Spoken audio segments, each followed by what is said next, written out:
All right, real quick, boys. This is a very special gift.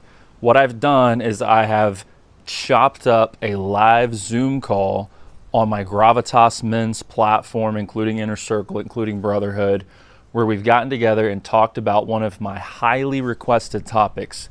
How and if and when, etc., should a man be vulnerable with women? Whether that's in a dating context or in a marriage context, or maybe a pickup, like not dating yet, getting there context, whatever it is, all of those questions will be answered in this call. Okay? This is just pure sauce. If you disagree with me on this video, I don't know what to tell you. I'm not going to be as rude to say, hey, you're just wrong. But just watch your relationships over the next few years and see if you're able to attract and keep a high quality woman unless you apply what's in the video. The red pill and a lot of even Christian masculinity influencers will get this wrong in the sense of say, oh, you can't be vulnerable at all. And I guarantee you, you look at that guy, he doesn't seem happy, or he's not married to a woman he's happy with, or having a good, healthy, long-term relationship of any kind. And that's going to be the case for all those guys giving that advice. Just look at them. They're single, they're bitter, or they're playing the field. They don't have a high-quality queen-level woman that they can attract or keep. So pay attention. All right. Then in the Christian space too, you also have these guys that you don't want to be like them. It's like, bro, yeah, maybe you know some good things, maybe you have some good wisdom here and there, but like, I don't want to look like you. I don't want to sound like you. I don't want to carry myself like you. You don't seem like a strong, hard man, okay? And I'm not saying I don't have room to grow. I definitely do. But if you want to attract a high-level woman, you need to learn how to be vulnerable in 2025, 2026. You have to learn vulnerability. And I'm going to explain why in this video. I'm also going to explain why you can be vulnerable without being weak as a whole. Even though vulnerability is an exposure of weakness, you can be vulnerable in a confident way and have it not ruin the masculine polarity between you and your woman. So guys, lock in, take some notes. Hope you enjoy. Appreciate you watching. All right, gentlemen, let's talk about vulnerability. What does it mean? Should we have it? Do women get the ick when they see it? All that kind of stuff, right? As always in these calls, guys, I want you to feel free to unmute yourself at any time, chime in with questions or comments, and of course, use the chat as well. I'll have that open so I can see what you guys are saying in the chat. The first thing I want to do is talk about what vulnerability actually is and what it is not. So vulnerability is not technically a weakness, but it is the exposure of a weakness. If I'm boxing, right? I want you guys to think about a boxer, he's in a fight, or a swordsman that's in a fight. You want to have your defense up, right? We'll stick to boxing. I need to have my defense up so that I can protect myself from attacks, right? When my defense is up, my hands are up like this, right? I'm going to protect where I am weak. If I get hit in the jaw, I don't know if you guys know this, but somebody hits me in the forehead, that's much less likely to knock me out. Even though like the forehead is where the brain is, this forehead piece is a lot tougher, a lot more resilient to trauma than my jaw is, right? So I need to protect my jaw. If I get punched in the jaw, much more likely I'm going to get knocked out than if I hit my forehead. So you could say that my jaw is a weakness. Is that making sense? Give me a 1 in the chat if that makes sense. My jaw is a weakness. My hands up, right? If you're in boxing, what do they say? Keep your hands up. Why? Because your jaw is a weakness. Your head in general is a weakness, but specifically that jaw, you'll get knocked out. What happens is if my hands are down, I am now vulnerable, okay? That weakness was there the whole time, see? The weakness was there the whole time, but when I let my hands down, I'm vulnerable. Here, hands up, I still have that weakness, but I'm not vulnerable because it's protected. Put the hands down, now I'm vulnerable, okay? That's what vulnerability is. It's not necessarily weakness, it's the exposure of a weakness. Now, hands are up. If I'm in a fight and I need to throw a jab or a cross, right? Or a hook, guess what has to happen? Not a trick question. Gotta get vulnerable. Got to get vulnerable. Thank you. If I'm going to throw a jab, then that means that my fist, my hand is leaving my jaw exposed, vulnerable. Same is true with sword play. If I'm going to do an aggressive attack, by default, I have to expose another part of my body when bringing that sword away from a guarded position, right? So a lot of times, and you'll find that in business too, you'll find that we were just talking about crypto, we were just talking about investments. If you want to win, if you want to make an aggressive move in business, in the marketplace, in trading, whatever it is, there's going to be an incurrence of risk, financial vulnerability, lifestyle vulnerability, some kind of vulnerability that gets created, right? And if you're not okay with that type of risk and vulnerability, then you're not going to do well in anything. And by the way, that does include relationships with women. Here's how it works. Give you a little bit of history first. So a lot of us, all of us on this call live in the modern West, which has been established as a relatively safe, prosperous society. And that's, Australia has heavily influenced modern West, Canada, the USA, and Western Europe. Gonna lump all that in. That's the modern West, okay? All of that was built on the backs of the silent generation and a little bit of the boomers who fought in World War I and World War II to secure the economic and military power that exists in those regions of the world. During that time, the emotional intelligence of men was not at a high value, okay?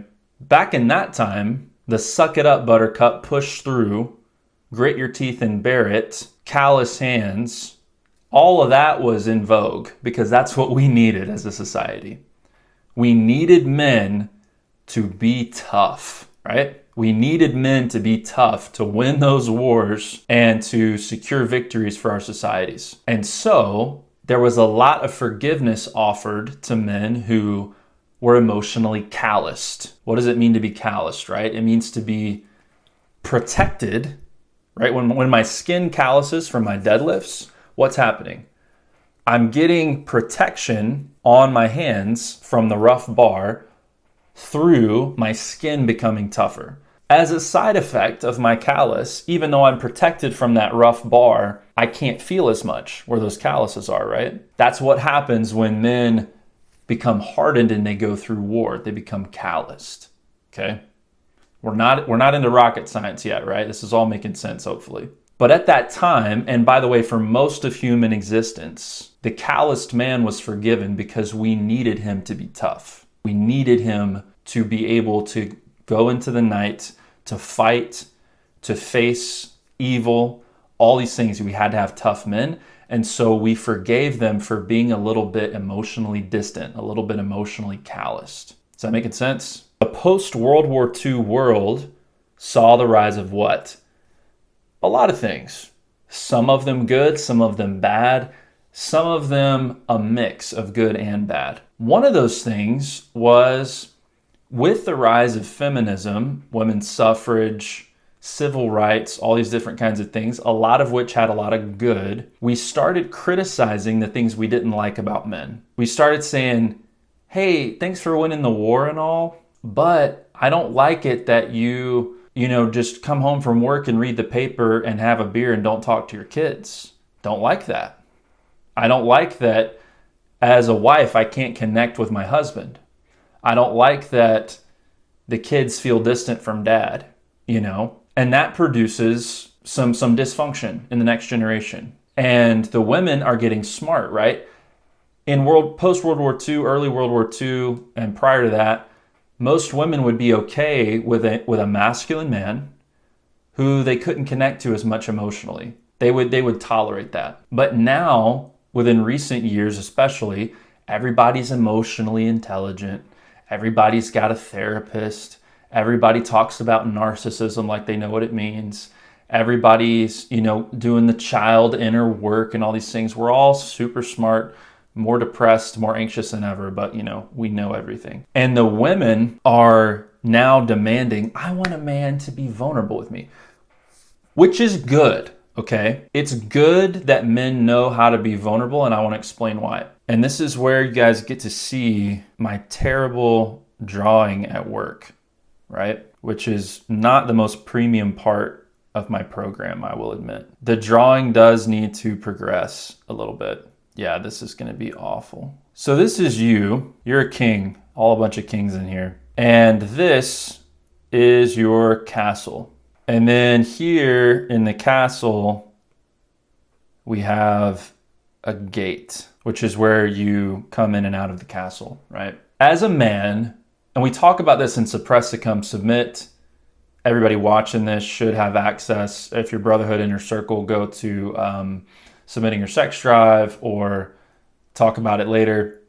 Suppress, Succumb, Submit. We do need to suppress things as men sometimes. There's no crying in baseball. If you're in war, right, the World War II guys, if they're scared out of their minds, the battlefield is not the best place to cave into that fear. If you're feeling tons of fear on the battlefield as a king, and you think that your troops are going to lose and the enemy is going to overrun you and do all kinds of terrible things to your women and children, and your legacy is going to be destroyed, and it's all going to happen that day, and the weight of the world is crushing you, as a king, you cannot show that. You cannot show that because that's bad leadership. As men, there are times, I would call them necessary evils, but there are times where we must suppress emotions that would make us appear weak. And that's a biblical concept too. There are times as men when we must suck it up, stuff it in, and press on. And we can't sit there and process how we're feeling in the moment. This is a requirement for leadership as a whole. If you want to maintain control of the situation, if you want to inspire confidence to those who you are leading, you have to maintain this put together demeanor. You cannot be caving into your weaknesses. Again, pretty basic stuff, right? You guys know all that. It's not to say that men should be vulnerable all the time, but here's a problem. Let's say that you're the king.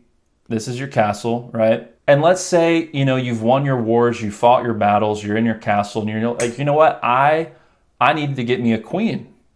I need to get married and to pass on my bloodline to raise up the next king, right? This Kingly Duties 101. To get married, I'm gonna have to find me a suitable wife. And maybe in your castle, there's nobody, you gotta go looking. You're gonna wanna marry, a princess from another land, make an ally, whatever the case, right? So you're gonna have to do a little bit of proactive work. Enter, and I'm gonna regret doing this, I already do. I'm just gonna keep it black. Enter the princess, okay? Princess here, she's just gonna get hair. That's how we're gonna know she's a girl. Okay, so princess. If you want to marry the princess, you guys can work out a lot just from here, right? You're in the castle, she's on the outside. You can shout over to her, she can shout back to you, and you guys can communicate terms of the deal. You can talk about the alliance, you can do all these things. She's probably not gonna tolerate that though. The princess is probably not gonna enjoy shouting at you back and forth over the castle wall. What you're gonna have to do is let her inside the castle. Princess is gonna have to come inside the castle. And here's what's gonna happen. When she comes inside the castle, she is gonna see what things really look like. On the outside of the castle, the walls look great. You got fortifications up. It looks like an impenetrable fortress. But when she comes in and inside a castle, she's gonna see a little bit more about things as they really are. This is gonna include parts of the castle wall that have deteriorated over time. This is gonna include kind of a mess that's happening on the side, or some unruly citizens that are making noise and being rowdy, messing things up. She's gonna see the real you. Like I said, there was a time where women were comfortable shouting back and forth across the castle wall metaphorically and not making a real emotional connection with their men. But that time has passed. And that time may come back, if the hard times create soft men create hard times. We're coming on a time where the soft men are creating hard times, and the hard times will create strong men, and those strong men may be calloused, and the cycle may repeat. But for now, we're in a phase of emotional health. We're trying to ascend Maslow's hierarchy of needs to where we can all be connected and understand each other and felt and have purpose and meaning and all these things. And that's a good thing. That's a good thing. The fact that a lot of men are weak and soft is not a good thing, but the fact that we're able to access deeper emotion is a good thing. And that's what the women demand nowadays. They want a man who is masculine, but can also be vulnerable. All right, so I'm gonna take things a different route. Some of y'all will have heard this analogy from me before. I want you to imagine, so like forget the castle thing for a minute. We're back in the present day. I want you to imagine that you're getting to know a young lady. Maybe you met her on a dating app and you guys have done some FaceTimes and you're getting to know each other, and maybe you've had an in-person meetup as well, and maybe you've met each other a couple times in person, had a couple dates. And you notice, I think she really likes paying attention to her appearance and dressing in like pretty clothes, and she always has her makeup done and all these things. So you just kind of notice that. And then one day you decide to surprise her at work because she had to work an extra shift or she's working late, and you drop by her workplace with some flowers just to surprise her. And she comes out and she's very flustered and she seems angry a little bit. The vibe is very off. You have no idea why. And she's not wearing any makeup. And you notice, oh, she looks quite different without makeup, like substantially different without makeup, and not in a good way, right? Like, surprise. Oh, this is okay. The makeup was doing a lot. And she's also angry. She's also upset. She's also not happy to see you. It's just weird. Okay. That's especially early on in the process, that's going to leave a little bit of a mark. And you're going to be like, I did not like that. I did not like that experience. Because what's makeup? Makeup is a socially agreed upon lie where women paint themselves to look different than they really are. Okay, that's what makeup is. I don't have any sort of moral complaints against it because we all know what it is, and there's no actual deception unless you're kind of an idiot and she don't really look that way. This is her makeup. But what it is, I mean, they literally have a product called concealer. I don't know if you guys know that, but I know a few of the names of the things that they use. One of them is concealer. It is used to conceal what she perceives as a weakness. She's concealing something that she doesn't want other people to see. All of us on here, anybody that joins the platform, is going to prefer a woman with less makeup than more because we all value authenticity. This is the same vibe as women valuing vulnerability, okay? It's not that we want a woman who's, just busted or something like that. And it's like, oh, we just want you to look bad all the time. That's not the heart behind it. The heart behind it is authenticity, right? Does anybody disagree with that? If you agree with that, drop me a 1 in the chat. But that's the vibe, is we're looking for an authentic, down-to-earth girl. She doesn't have to put on all this makeup, right?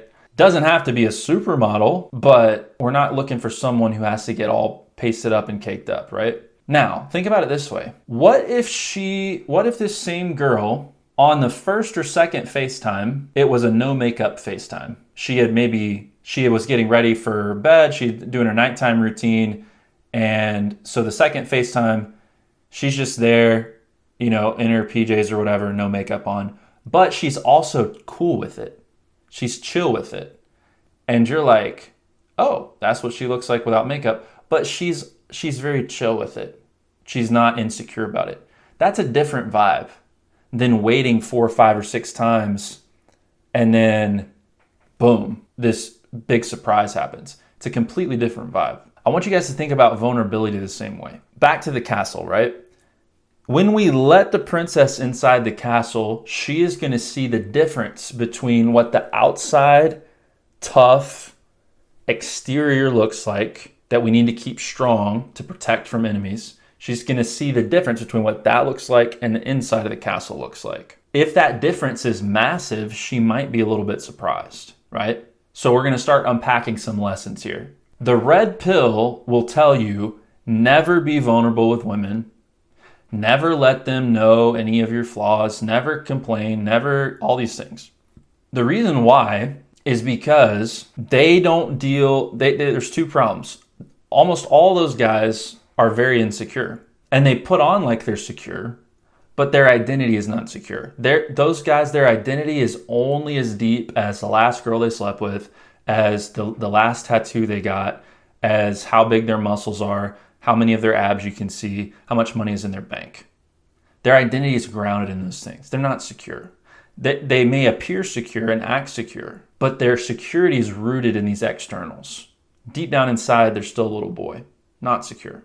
And that's very easy to see with how they get triggered. Most of the guys in my Christian men's coaching space are actually the same. It's very sad. Very easily triggered. And so they have to do that. They can't let anybody in because they know that the real them is so different than the them that they portray to everybody else. They know that their makeup is doing so much work for them, right?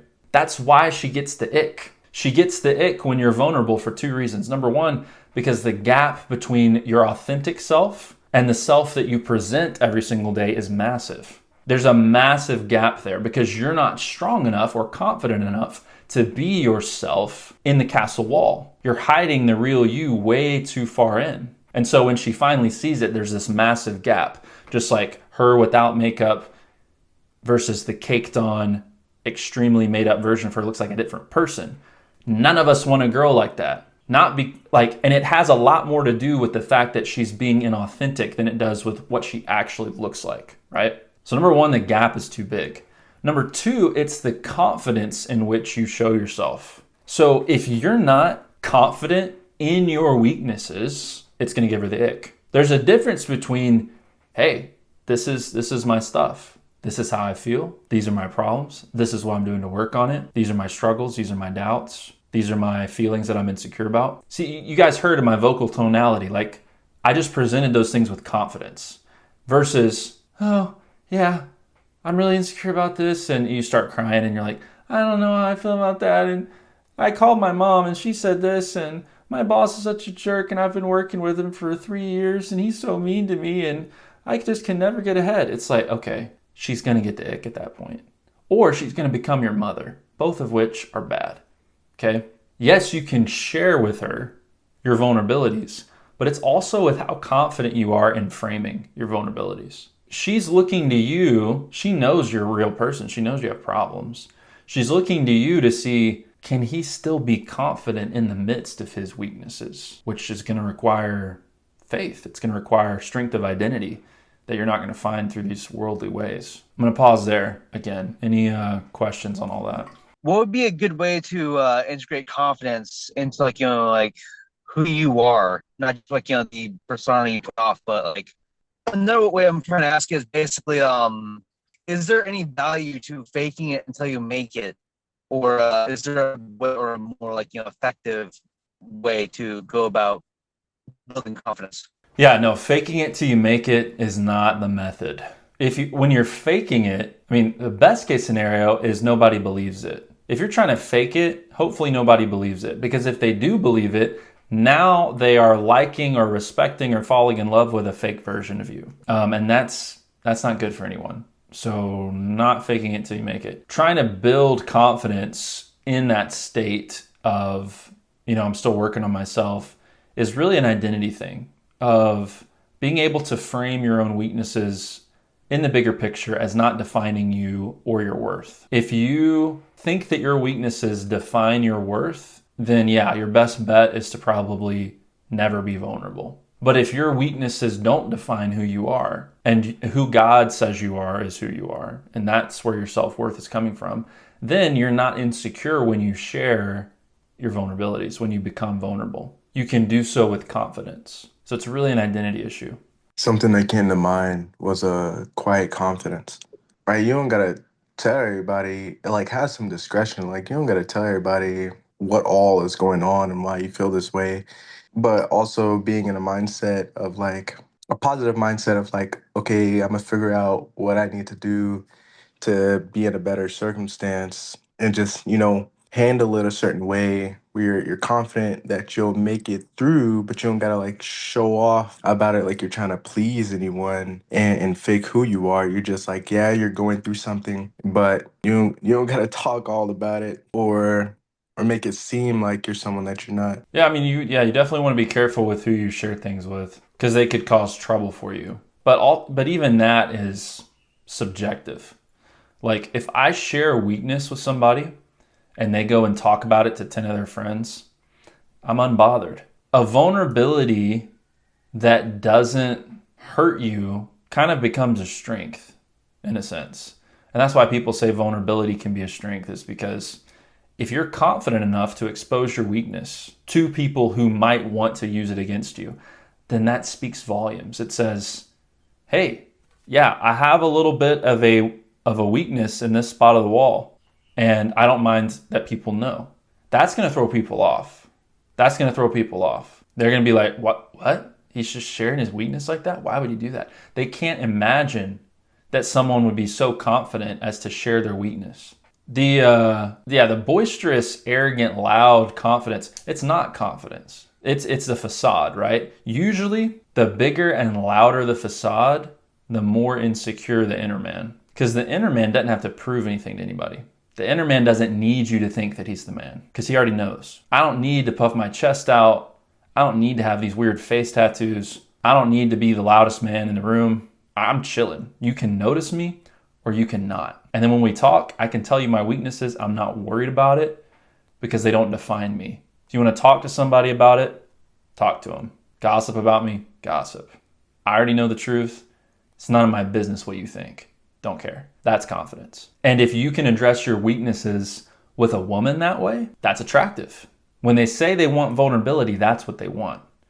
What they don't want, and what will give them the ick, is if you're putting up the castle wall as this impenetrable fortress, and then you let her inside, and it's just this complete shambles, disarray mess. And it's like, wow, this was so... Like when she takes the makeup off, and it's just completely different. It's the same kind of vibe.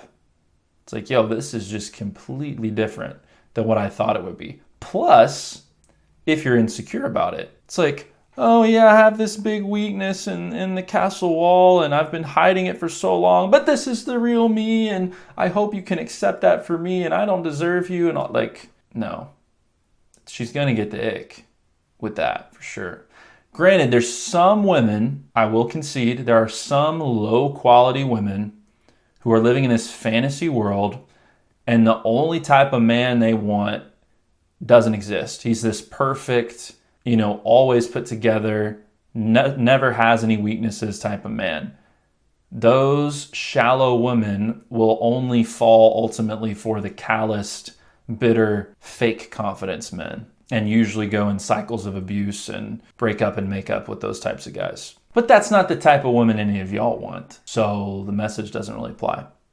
But there are women like that out there. What's funny is a lot of the red pill guys are that guy, and so that's the only type of women they attract. And so from their experience, it is good advice to not be vulnerable, because they can't imagine a world where, number one, they can be secure about who they are, and number two, they'll attract a high quality woman who can handle an imperfect man. If the reading the comments here, unless the weakness is wild or not something she's down with working through with you. Well, if that's the case, she's not the one for you. Done. If she's not down to work through it with you, she's not the one for you. Or if it's wild, I'm not sure what that means, but if it's like too wild where it would break the relationship, she's also not the one for you. Yeah, I'd just like to add, maybe this is more relevant for a different call, but I think there's a level where there's also a disconnect between what women say they want and what they actually want or seek out. And I think that's also worth paying attention to, whether that's for discarding potential mates or just trying to parse through what they're actually saying, right? Which ties into some points you've already said. Yeah, what would you say, what are you thinking of as an example of something they say they want versus what they actually want? So just to piggyback off of something you already said, it's like they want men to be vulnerable, but there's some translation that has to go on in there, where like it's not that you air out all your dirty laundry or talk about every single detail and everything that scares you, but okay, this is what she means, and the version of the vulnerable man, right, or partner that you're explaining is what would apply there, right? So I think and it applies to different things within a relationship. Like they say they want something, but and you see this too. Like they say they want good guy, and they usually end up with a bad boy. So sometimes there's inconsistency there. Good. That's a great segue into my next point. So I'll address what you said at the end there first. Yeah, they all say they want the good guy, but then they end up with the bad boy. There's a simple reason for that. They say they want this guy, the good man, which, by the way, is different than the nice guy. No woman actually wants the nice guy, okay? They all want the good man. To Milton's point, the reason why they end up with the bad boy is really simple. Power. Women want powerful men. And there's way more powerful men that are more selfish than good men that are others focused. So they will end up, because when they say that they want a man who's soft and kind and vulnerable and listens to them and shares feelings and can be intimate and understanding and patient, it's true. They do. But biologically, what they need and desire even more is power. And this is the drunk girl at the bar. This is the pious girl front row at church, and everyone in between. They all want power. That's something you will not hear preached on Sunday morning, but they do. Power comes in, the main form is confidence. That's like the deepest, truest form of power, which is why we have a whole course called Ultimate Confidence, teaching how to cultivate that. But proxies for power are the things that the red pill guys talk about. Muscles, money, status, pre-selection, masculine appearance. All of these things are proxies or symbols of power. And there's a sense in which money is powerful. There's a sense in which muscles are powerful. Social status can be powerful. But the reason why those things are attractive is because they symbolize power. The only true symbol of power that's also power itself is confidence. So even though they are not lying when they say they want a soft, sweet, vulnerable man, that man who also is powerful is like, he's a 1% man. That's not a common man. They see a lot of nice guys who, the nice guy is soft and sweet and listens and does what she wants and is vulnerable and all those things. And he complains, oh, why does she get with the bad boy? Well, it's because deep down inside, she really wants power. And it's not because she's sadistic or evil.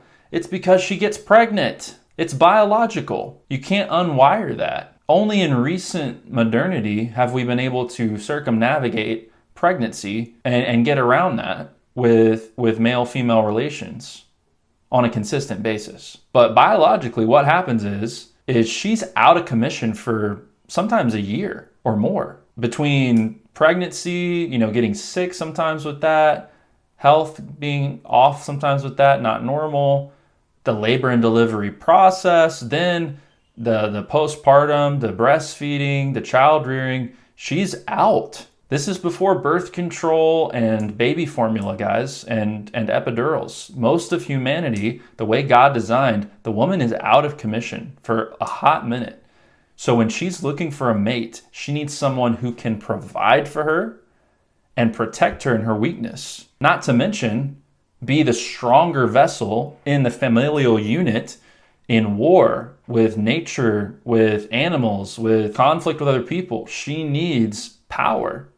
There's nothing wrong with her desire for that. We demonize a lot of those masculine aspects, but that's why she wants it. And that's why the huge gap between the castle wall and the vulnerability creates an ick. Because when we have that big castle wall and then it's all shambles on the inside, there's a deep down part of her that's like, oh, this is not what I thought it was. I no longer am attracted because I feel like I just fell off a cliff. So I'm not familiar with the idea of pre-selection. Are you talking about like good genetics with that, or what were you talking about with pre-selection? Yeah, good question. So pre-selection is this idea that other women already like him. He's been pre-selected by other women. Yeah. That sounds like the Bachelor effect or whatever. Like whenever you like oh, you know what I'm talking about with that? Yep, okay. Yep. You're right. So yeah. Right on. Yep. I know basing confidence on who God says we are is the ultimate locus of our confidence and should be the locus of our confidence. Yep. What does it mean? What would be a good way to express that confidence in a way it displays power in a way that is virtuous, not just vainglory or whatever. You know what I mean? That's a great question. I'm going to answer that question, and then I'm going to get to my last point, which is going to be a practical how to be vulnerable without overdoing it. So, question is how to display confidence in a way that's not vainglory. Confidence does not, like true, this is key. True confidence does not have to be purposefully displayed. True, if you're trying to display confidence, you've already lost. And here in my house, me and my roommate, like, he's thinking about trying to decorate for Christmas. Okay, well, what does that mean? It means we're gonna have to go get, like, we already have a Christmas tree, which is great, but it means we're gonna have to, like, get other things that we don't have to display this Christmas aura, right? It's automatically not genuine. And I'm not saying it's wrong to decorate for Christmas. Don't hear me the wrong way. It's fine. But in order to display confidence, you're automatically having to think about, what do I do? What do I say? How do I act? All these different things. And for reference, guys, anyone watching this can go to the Ultimate Confidence course and watch the first module for free. So I would recommend everybody go do that who has questions. It'll explain a lot of the basics from this confidence power piece. You can go watch that module for free. But if you're trying to think about how do I display confidence, you've already lost the game. True confidence will radiate. It will emanate. It won't have to be something you have to think about. So hopefully that clears it up. Appreciate you. Sure. Yeah, this is not necessarily an easy answer, but it is simple in that case. So back to vulnerability, a little bit more on how to actually do it practically. There's a bad way and a good way. The bad way is like a dam breaking. So imagine this big dam, it's holding back all this water. The way that's supposed to work is, they create these dams for a number of reasons. Sometimes they'll have like a whole system to harness that water and turn it into energy, or they'll push it through a mill, a turbine, or whatever. If that dam breaks and the water just comes cascading out, that's destructive. Duh, right? The same is true for your vulnerability. If you're not being strategic with it, if you're just letting it all out, you're in trouble. So when your woman experiences vulnerability from you, it needs to be strategic. It needs to be like the water that's coming out of the dam, going into the turbine, going into the mill. It needs to be, I'm showing you this so that we can have an intimate connection. I'm not showing, and this is key, I'm not showing you this so that you can be my emotional anchor. Because that's what a lot of guys get wrong, is they end up letting the dam break and they're vulnerable about like everything or whatever's on their mind at the time. And the waters rush out and she's overwhelmed. And in that moment, when you're breaking down and you're looking to her and she's all of a sudden the most emotionally stable person in the room, she has a decision to make. She can either step into her masculine energy and be your emotional rock and depolarize the attraction, or she can step into this maternal mothering thing, which a lot of couples have, which is also dysfunctional. I guess third option is she just gets the ick and leaves. But usually if she gets the ick and leaves, it's because of the first option. She realizes, oh, I have to be the masculine one here. Not a fan. So to summarize that, be strategically vulnerable. You don't have to let her see everything all at once. And the goal of vulnerability should not be, she can support me and help me. That's a Disney Channel idea, that you're gonna be these players that play the same role in the relationship. No. You're the masculine, she's the feminine. Those are different roles. Equal, completely equal, both equally necessary. Neither is better than the other,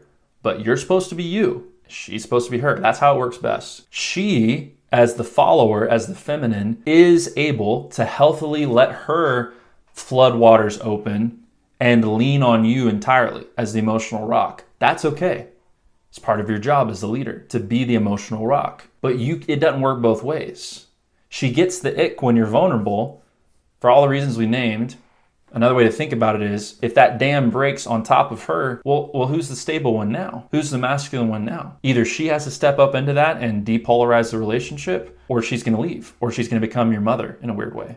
None of which are good. If you, and by the way, guys, sometimes the dam needs to break. Sometimes we have to let it all out. That's where your brotherhood comes in. That's where masculine friendships come in. That's what the boys are here for. That's not what your wife is there for. Your girlfriend's not there for that. You can be that for her, but she's not supposed to be that for you. And some of y'all hear me saying this, it's going to sound like wrong for me to say that. I challenge you, search the scripture and prove me otherwise. What you'll find when you search the scripture is the men are the emotional rocks and the women are more dynamic. They're more up and down and all around. By the way, we like that. We like dynamic women. Let's keep it that way. Going back to Masculine Power Course, for those of you who've seen that, masculinity is to be grounded. The feminine is to be dynamic. When you let the dam open and you're vulnerable, all of a sudden, you lose that groundedness and you become dynamic. You depolarize. So again, the purpose of masculine vulnerability with women is simply to make that connection. You're letting her in the castle gates so she can get to know the real you.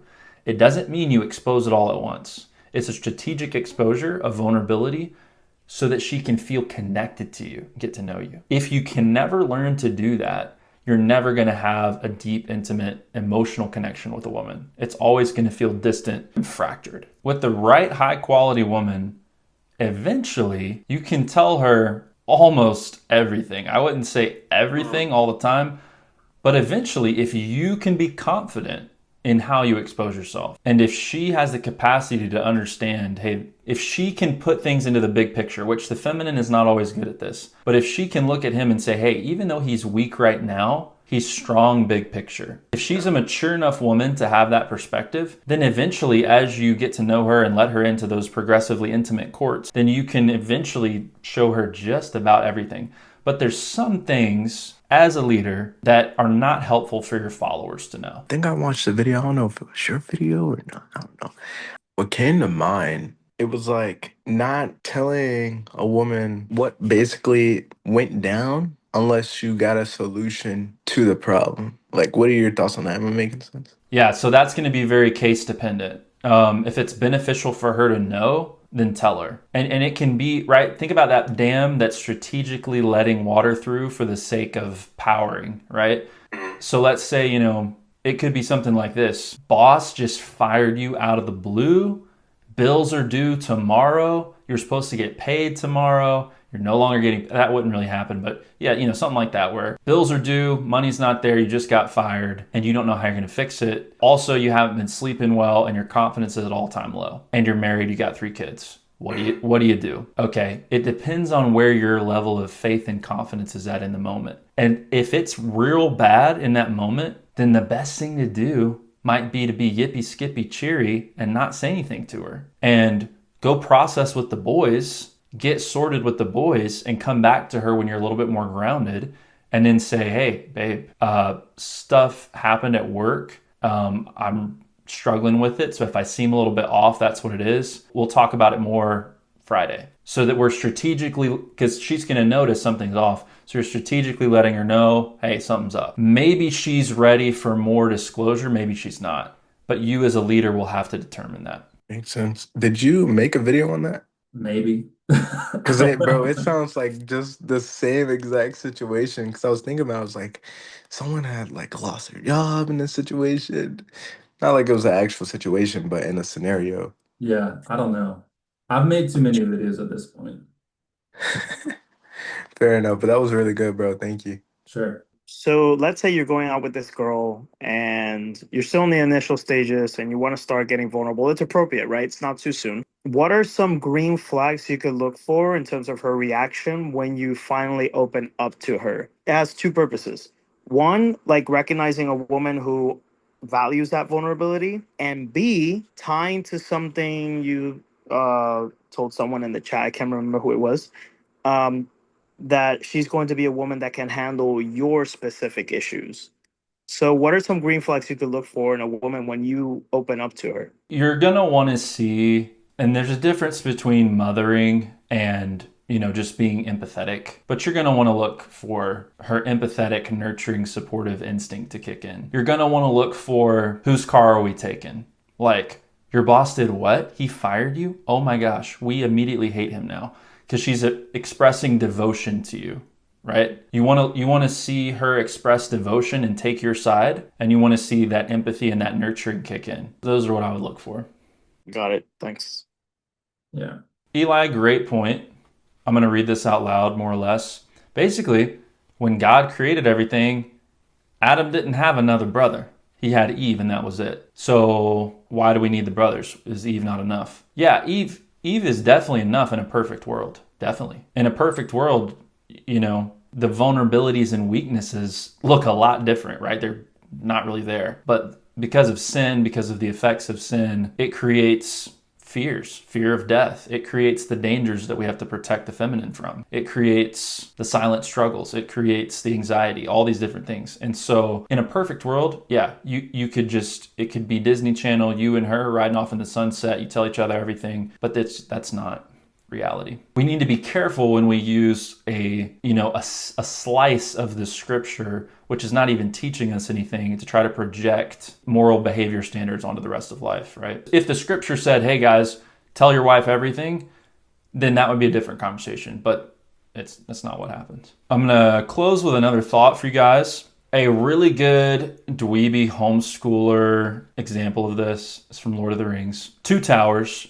If you guys haven't seen Lord of the Rings, you're missing out, obviously. With Aragorn and Legolas, right? They're holed up at Helm's Deep. For those of you who don't know, shame on you. Helm's Deep is this fortress, right? And they've taken a lot of people, mostly women and children, and some men that are too old to be fighting. A bunch of people that really have no business fighting. And it's Aragorn and Legolas and Gimli and some others that are holed up at Helm's Deep, about to be absolutely assaulted and attacked by tens of thousands of orcs and Uruk-hai, right? Enemy is at the gate. They're digging up rusty swords and spears and battered up shields and giving everybody weapons, because it's come to that point. Hey kid, can you hold a sword?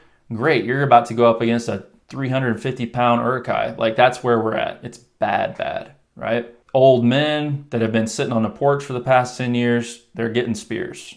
10-year-olds are getting swords. It's bad. Legolas is seeing how bad things are, and he's getting kind of panicked. And he's like, dude, this could be the end. And he's starting to see there's some futility. It's like, why are we giving this kid a sword? Why are we giving this old man a sword? Like, it's not going to make a difference. They're going to get decimated. Like, what's the point? And so he starts talking, he starts venting, right? So here's what's happening. Legolas is experiencing a moment of weakness and vulnerability, which is very real. He's not making it up. It's not all in his head. It's real. Things are bad, right? He's experiencing this moment of weakness and vulnerability. And so what does he do? Does he start talking to the kids and saying, hey, take this sword, but you're probably going to die? No. Does he start telling the old men, hey, dude, you're too old for this, but good luck? No. He doesn't do that because even though it's true and even though it's real, it would not be helpful for them, right? It would not be helpful for them to know that or to hear that coming from their leader, because they're looking to that trio, Aragorn and Legolas and Gimli, they're looking to them to provide structure, to provide leadership and confidence and a plan. And so if those leaders are being vulnerable, it destroys the plan and the confidence, right? So what does Legolas do?